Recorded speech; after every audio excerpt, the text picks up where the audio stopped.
2013 PSU Ag Ed 15 pre-internship seminar. We're allowing you to meet and talk with some of those curriculum providers from across the nation via webinar over lunch. And you've had access because of the partnership with Stuart Peterson and AgEdNet since August to their resources. You probably will be utilizing some of those resources later in the spring in your internship when you start on Monday. But today you get to meet Janet Schneider, who is the Director for Public Relations and Manager of AgEdNet.com. And so she's going to share with you some of the highlights and features of their platform and materials and answer any questions you might have so that you can use that tool to the success of your students. So please feel free to utilize your digital devices to follow along and to ask questions of Janet as we take advantage of this resource. Janet, it's all you. All right. Well, thank you, ladies and gentlemen. First of all, I want to congratulate you on your choice of becoming ag teachers.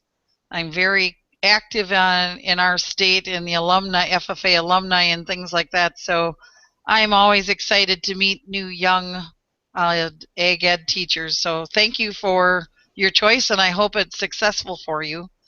As Daniel may have mentioned, this is the first time I've done a video conference like this, so I apologize if I do anything that may seem strange or unusual. So I'm new to this kind of setup, and so I appreciate this opportunity.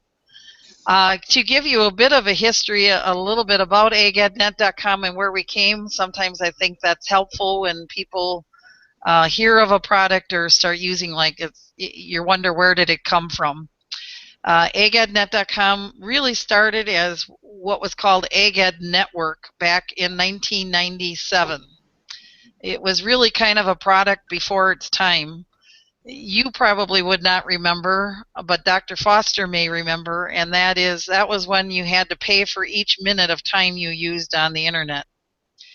So to become an internet viable source, it really wasn't something that worked very well. Many schools, they maybe had 5 or 6 computers, and it was in a lab room, and the teachers fought over the time, things like that.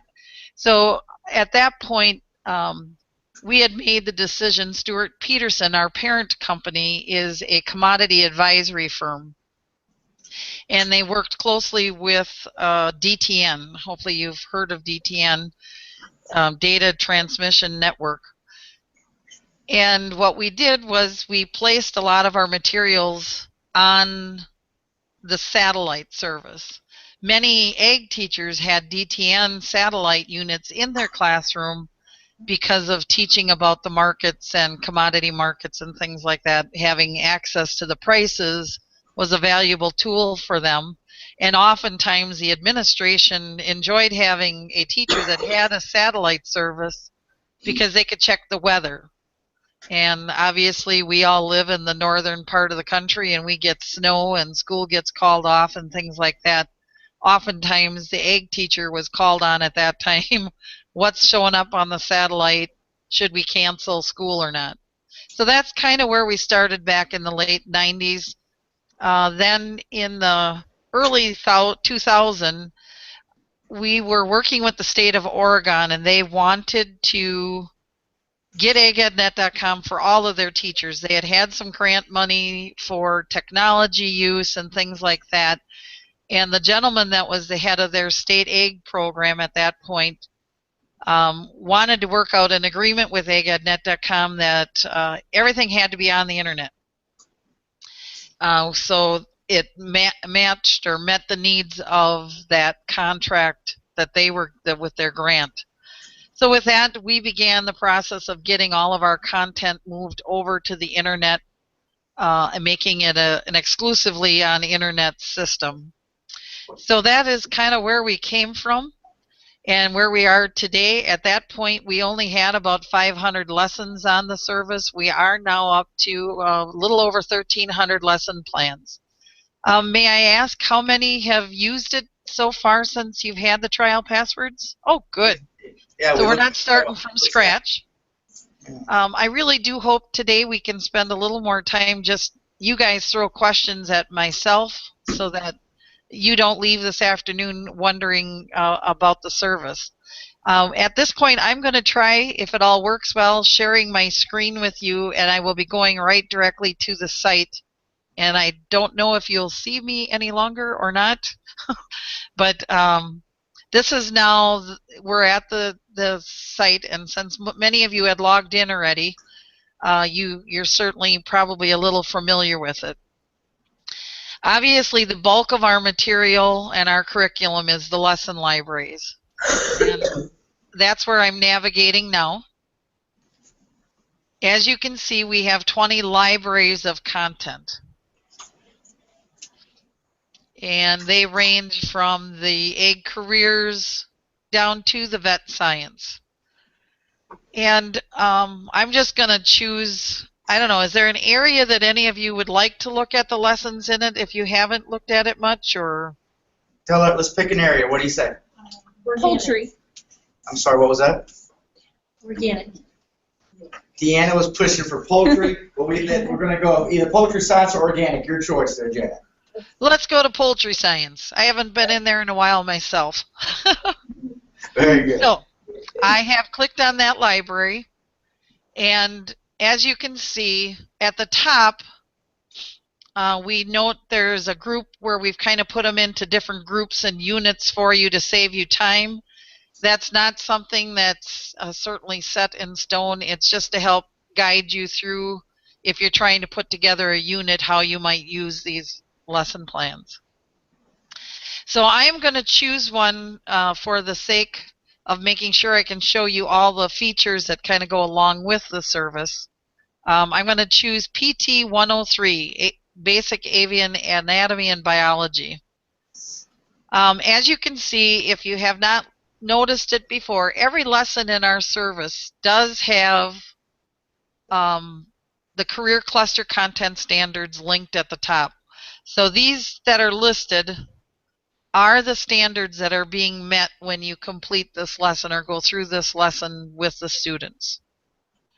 Then you have the basic main idea of the lesson, and the rest of this page, this is really what we see as the students' portion. This is what's kind of replacing that textbook for the students.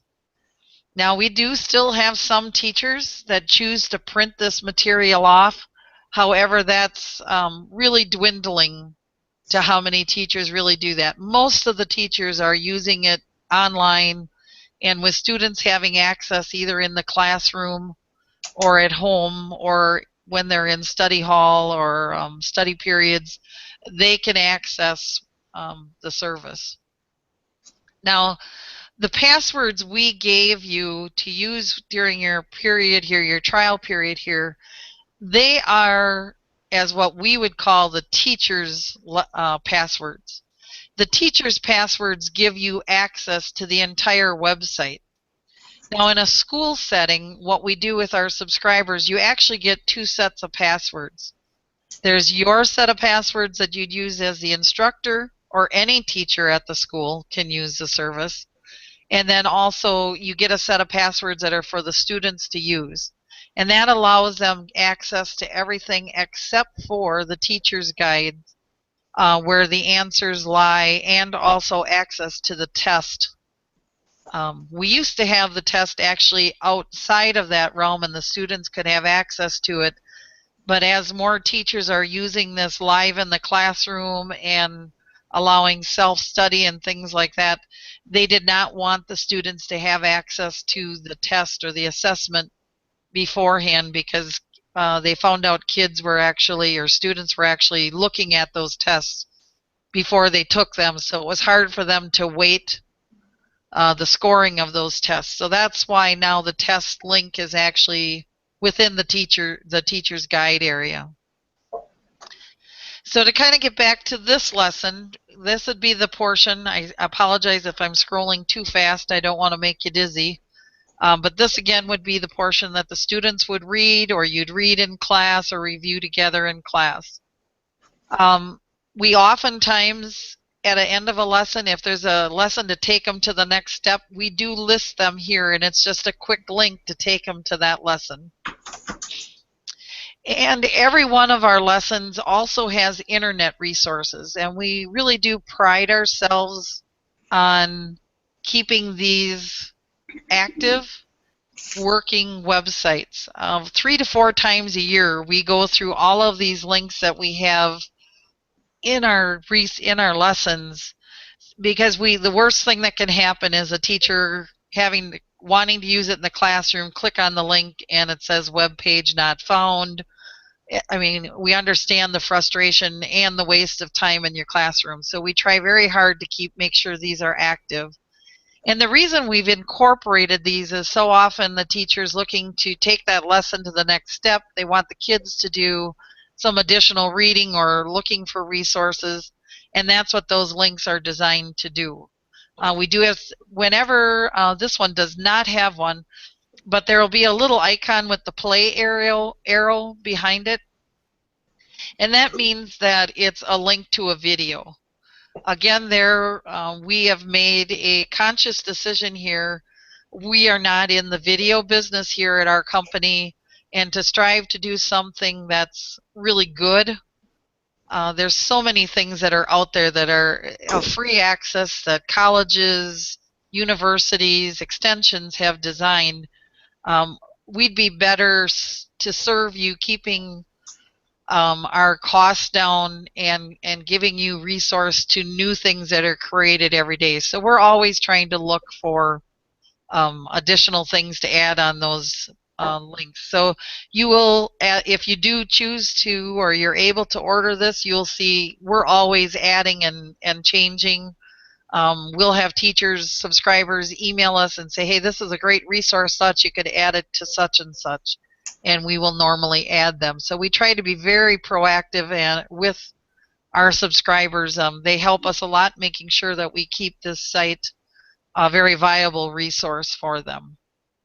The next link I want to show you, I'm going to go back to that menu. Where's the menu?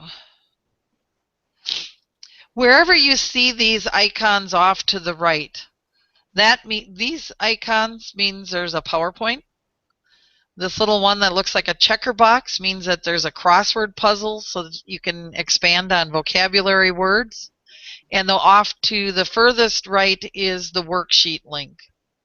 So I'm going to click on the PowerPoint for this one. And again, what we're finding most of our subscribers are doing is actually assigning the students to read that lesson material, and then the instructor is using these PowerPoints to use for lecture in the classroom to kind of review what was in that lesson. Each library, you will notice there's a background that kind of goes with that library, so you will know that you're in the right area because the background will look somewhat the same. Now we do allow, if let's say you were working through this material and you had some local information or some additional information to add to a PowerPoint, we certainly allow that as certainly part of your subscribership to make changes to these PowerPoints if you need them. We also, with your subscribership, you can post links to these lessons on a website. So we're really getting to where we have a lot of subscribers where they're going online with a lot of their education and material. As long as that link or whatever is not on a public website, that is totally a good use of the service. And what we're protecting ourselves and yourself from is allowing people, if you put it on a public site and passwords are shared publicly, anyone could possibly Google and come up with something you've posted on your school website. And so we're really just trying to protect your subscription and our own work from being used without a subscription. So that's really how the PowerPoints work. Some teachers actually just use the PowerPoints and then they have their own material and they add off to the side. So it's really flexible in the way that you can use it. This center one I'm going to click. This is the crossword puzzle. We have some teachers that use this in a fun way. They make it a contest in the classroom.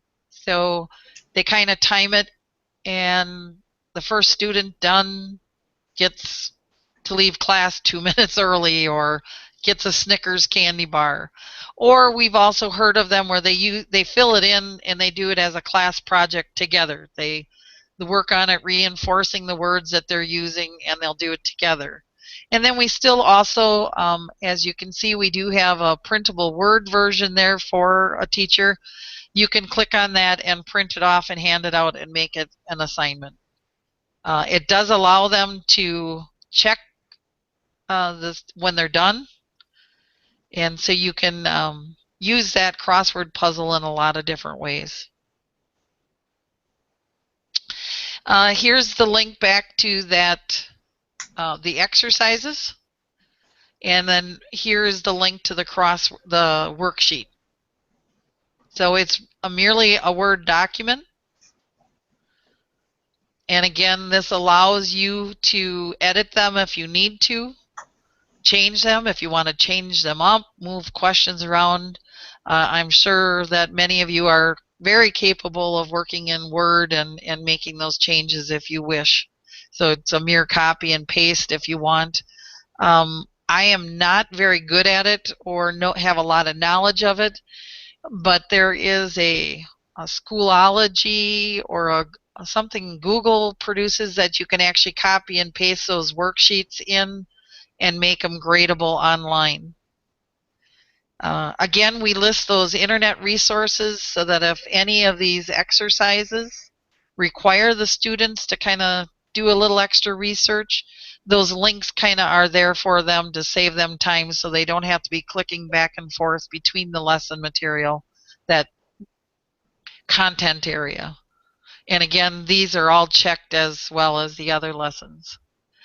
Now I'm going to click back into that same lesson. And if you haven't looked at it yet, here's the link for the teacher's guide. And this is where I was speaking of earlier. Come on, here we go. It has the objective for the lesson, some preparation ideas, those same internet resources. So if you want to check them out or look at them ahead of time, you can. We always list important terms that are within the lesson that might be covered.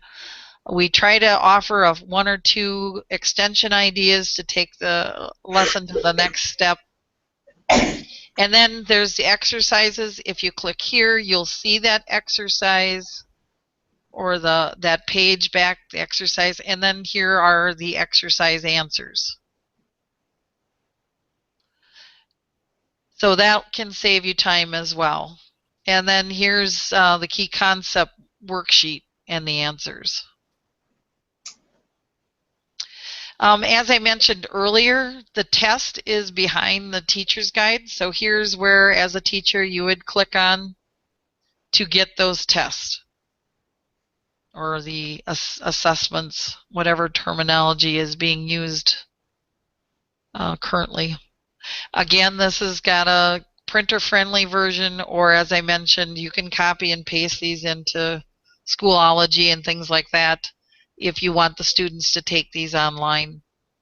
I do know some schools that are smaller and have not had the sufficient funds to buy some of the more technology websites and things like that. Many teachers copy and paste these into Word documents, or they email them to the students, and then the students fill in the answer in a different color and email the test back to the teacher. So it really has a way that you can use it all online if that is what your school is moving to once you get settled in. And then here are the answers for that test. So they're all there. This one had the crossword puzzle. So the crossword puzzle answers are there for you. And then the word list that was used with that crossword puzzle. Now, all of our libraries, we've also incorporated a glossary term library. And this is just, some teachers like to use this as a resource for the students when they start a particular unit. They make sure the students know where this is and they can use it. I know I have one teacher that he says he's printed all of them off, and it's a resource for his students in 3-ring binders up in the front of the class. So it really is a choice of yours, how you're working in your classroom, and what works with your students. And it's pretty flexible. I hope you can see how easy it is to navigate around the site, so it's not difficult for students to catch on. We have a number of links over here where you can go to those same things, so the glossary of terms. Now, one unique feature, especially you as young teachers and going into your student teaching situation, this search is built into the service. So let's say you were going to look for some equine lessons. You type in the word, you go search, and what you'll get is an entire list of any lessons that have the word equine in. You can refine that search. You can go to an advanced search feature where you fill in other things. It really depends, but it can save you time if you're not familiar with the site and you're wondering if we have some content in that. You can type those keywords in and do a quick search, and it's just a search of our website, of our lessons. So you're not sometimes those searches are, you're searching the entire electronic world, and you end up with a lot of search links to go to. So it's designed to help save you time finding your way around the lessons. This summer we worked on researching Common Core. I am not familiar with Pennsylvania to know if your state has adopted Common Core, and yet we knew we needed to address these issues because many teachers are. And what we found, because of Common Core is more about what you do in the classroom and their learning goals, we thought it was much more efficient to do something like this and give you examples how you can view the standards and then make sure you're applying the anchor standards to your classroom and how you're using the service. So that's there as a help to you as well. I have found out since we've posted this, it really has gotten quite a few hits. So teachers are using this portion of it. Now we do have a link to the entire copy of the AFNR standards. So you can click on any one of these and read that entire document if you're looking for something specific. And again, like I mentioned earlier, there are links within each lesson, and it lists which standards have been met with that lesson if you complete that lesson. Also, another resource that might be helpful to you is printing off a lesson list. And this is just really, can I scroll? I probably got to go enable editing. This will get you through. It gives you just the titles and their numbers. So it might be a helpful resource in the situation when you get student teaching, when you're in a certain unit or library and you want to find out if we have a lesson in that area. It might be just as quick to look at a printed one, and then you'll know exactly which lesson you're looking for or want to check out. Could be a valuable resource for students if you wanted to give it to the students as well. So I'm going to close this. The one other thing I wanted to make sure I covered with you today was our Ag Ed Today. This first link here is kind of funny, is Doug McCracken, an ag teacher in Pennsylvania who's been a long-time subscriber, came to us a number of years ago, must be 4 or 5 years ago, and said, oh, my administration was trying to say that my Ag Ed classes weren't covering reading or writing, and I needed to prove that they were doing reading and writing. And he had been using AgEdNet for a couple of years. I believe he was even a subscriber when we were on the satellite units. So he quickly put together this Ag Ed Today News Review worksheet, and it was his way to meet those questions that the administration had for him of how are you incorporating reading and writing in your agriculture classes. And he had always been using Ag Ed Today's news feature. So for him, he felt this was a quick way. It's a worksheet. He has the students. They have to turn in 3 of these every week. So it's their responsibility to read Ag Ed Today, find stories that they want to fill in this worksheet in, turn it in, and now he has met the recommendations and the standards that his principal and administration was looking for. The daily news, I'm going to click on. So here's today's news. It is usually 3 to 5 stories long. Many of our stories come from the Associated Press.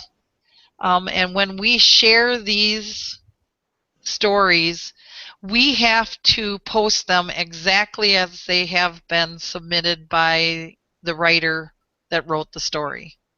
So it doesn't happen too often, but every so often there will be a word spelt wrong or some grammatical errors, and it just bugs my editor when she does it, but she cannot make those changes because we are by law reposting their material. So just kind of a back note on our Ag Ed Today. So again, we post this Ag Ed Today for each day. And when we go back to that original menu, usually our editor will highlight kind of the main stories that are in there so you'll know what's in there. And also every Friday, now there's not a quiz from this, because of the holiday, we didn't have a quiz last Friday, but what you'll find is every Friday there's a quiz. It's always 16 questions because we then put those quiz questions into a Jeopardy format PowerPoint. So if you prefer not to have them take the quiz, you can have a Jeopardy game in the classroom and make it kind of an interactive site. And because many teachers are going here so often, this also is a good place for us to let teachers know if we've updated anything. So here back in November, we had gone through the wildlife lessons and revised them and made some updates to them. So it makes it a very easy way for us to communicate and for teachers to kind of keep their eye on those things and be aware if we're editing or changing something. It's a useful tool for us to communicate with you. Then the timely topics. This is our stories, and I would say it really depends upon if we find a story. But what our editor will do is if she finds something that seems kind of interesting and not being covered very well in the AP, excuse me, she will research the story and write her own timely topic to that. And then if there's resources that she knows we have, she'll add some of those links to that. And these work really great for those students that are preparing for contests or information, staying aware of what's going on and having access to something that's a good resource for them to save them time. So that really is the bulk of what agednet.com. And one library that I wanted to mention before we go completely away, and that is the Ag Issues Library, because that one's set up a bit different in the sense of, like this one is Understanding Animal Rights and Animal Welfare. Obviously, it has all the same links and the career standard, the content standards and things. But one of the exercises that we include with all the issues libraries is actually, let me think, where can I show exercises, I think, yep. You can actually do a survey with the students. So you can go take the survey. It'll track what the students think. And when you go back to see the survey results, you can see what they thought. And what's worked well with this is it's a great way to get those kids, the students, thinking about how other people think in different areas and how this can just, where the ratings are and if they approve or they don't approve, things like that. It really is a great discussion starter with those students to get them thinking, and it's a great way to set up even a debate in the classroom. Having a couple teams debate or discuss those different issues, because that is something that we certainly know those issues are alive and well in the agriculture community, and they need to be discussed. And if kids can learn early that there's those kind of issues and you can talk those things through, it can be a great tool and an asset for them. So if you're doing any kind of preparing for speeches or debating or anything like that, these lessons work very well for that. And all of our issue library, every one of them, there is an exercise to take that survey. So that really is our website. I've probably talked way too much already. I'm going to, let me see, how do I go back to stop sharing? Get back to you guys. Okay, so click on your name at the bottom. Your picture, if you click on your webcam picture, your name at the bottom. See if I can do it. Your screen sharing. I'm going to stop. All right. There we go. You're back. Yay. Well, thank you for your attention, folks. But I'd love to answer some questions if you've used it, wondering how something works or something you think is even missing that we can look forward to add to the service. So how about a question or two for Ms. Schneider as she joined us and shared some great utility efforts on that website? One or two questions? Thank you. Hannah. What future plans do you have for the website? Like, what things are you looking for to improve or add to make the lives of teachers easier? Janet, what's the future look like? Well, the future for us is definitely getting feedback from young folks like yourself, especially as you guys get into your student teaching. If you find things that are missing or lacking, we certainly use the feedback from our subscribers and people using the service to help us make it stronger and a better service. The other is we are definitely looking at horticulture in the urban setting. We do have some lessons on that, but we have definitely know that there's a need to make them stronger and better.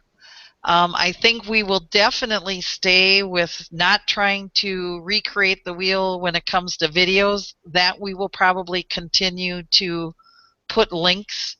And also, one goal we have is to get a PowerPoint for every lesson.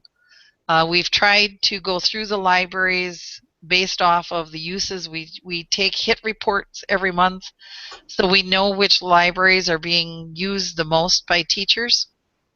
And that is how we kind of push forward with our worksheets and the PowerPoints, knowing where to start.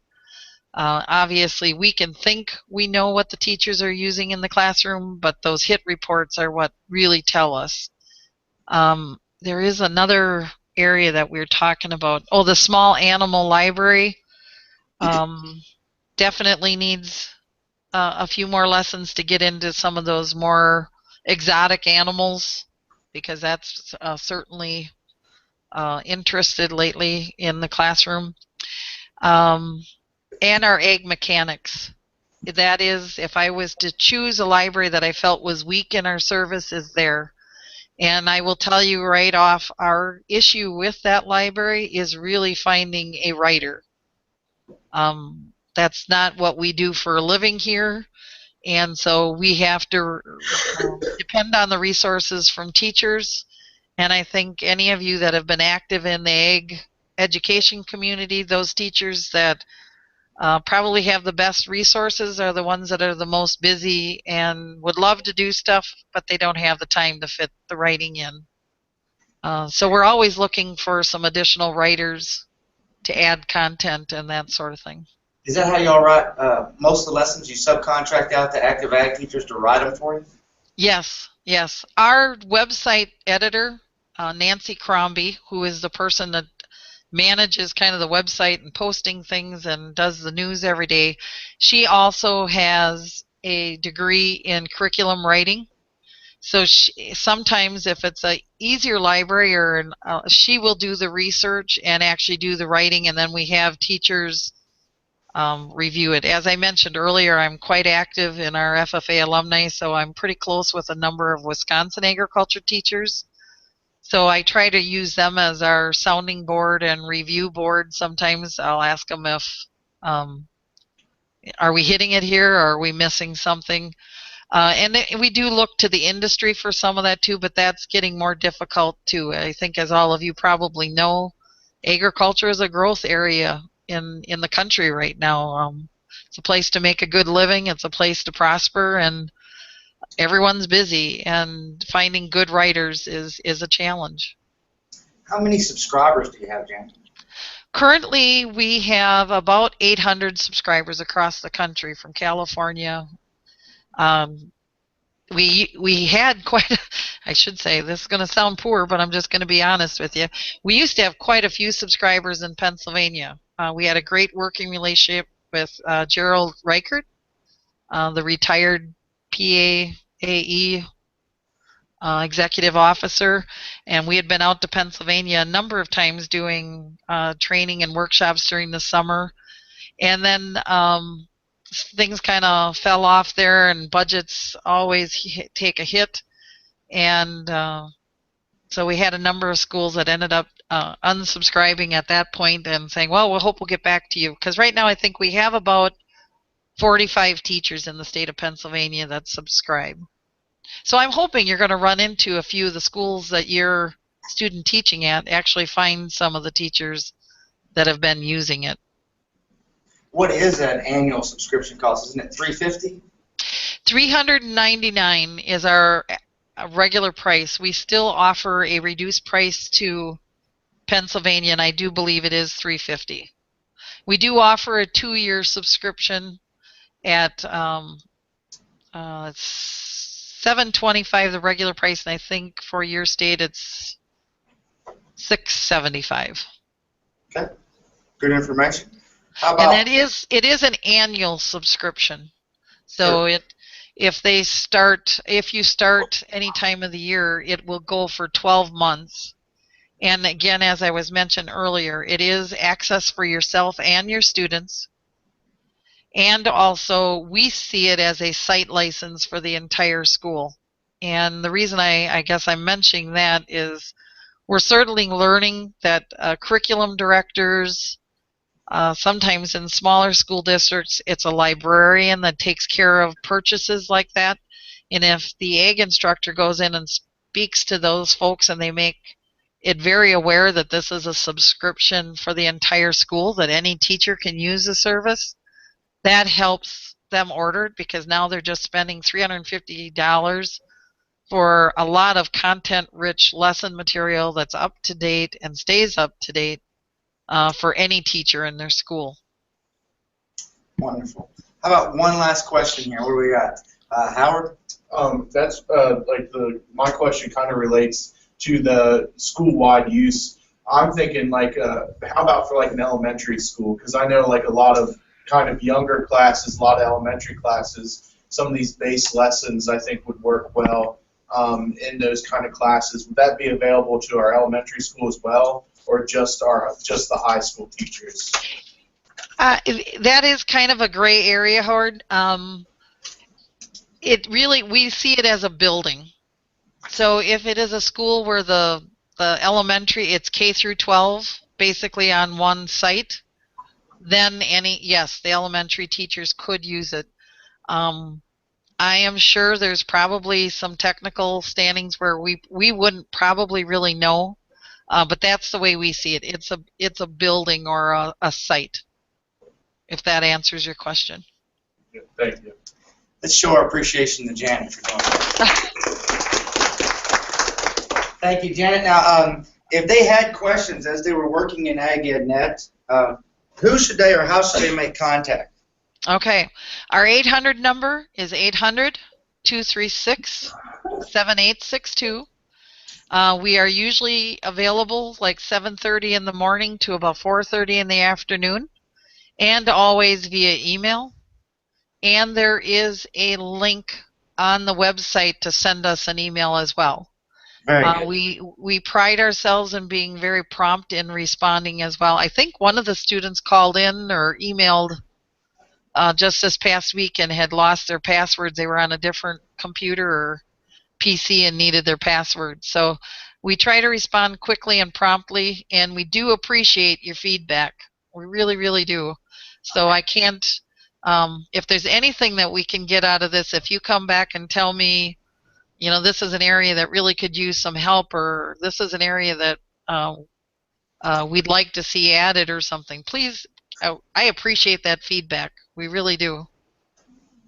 Thanks, Janet. Appreciate it. You Thank have a you. good day now. Good luck, all of you. And again, I appreciate the career choice you've made, and good luck. Thank you. Bye, y'all. Bye.